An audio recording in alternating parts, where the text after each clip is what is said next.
ان کے جسموں پر دیبا اور اطلس کے سبز کپڑے ہوں گے اور انہیں چاندی کے کنگن پہنائے جائیں گے، اور ان کا پروردگار ان کو نہایت پاکیزہ مشروب پلائے گا، فرمائے گا یہ تمہارا صلہ ہے اور تمہاری محنت ہمارے ہاں مقبول ہوئی۔ اے نبی صلی اللہ علیہ وآلہ وسلم، ہم نے تم پر قرآن بتدریج نازل کیا ہے، تو اپنے پروردگار کے فیصلے کے لیے انتظار کیے رہو، اور ان لوگوں میں سے کسی بدعمل اور ناشکرے کا کہا نہ ماننا، اور صبح و شام اپنے پروردگار کا نام لیتے رہو، اور رات کو بڑی دیر تک اس کے آگے سجدے کرو اور اس کی پاکی بیان کرتے رہو۔ یہ لوگ دنیا کو دوست رکھتے ہیں اور قیامت کے بھاری دن کو پس پشت چھوڑے دیتے ہیں۔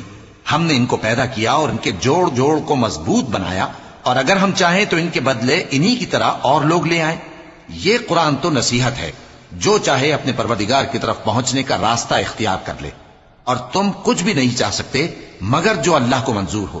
بے شک اللہ جاننے والا ہے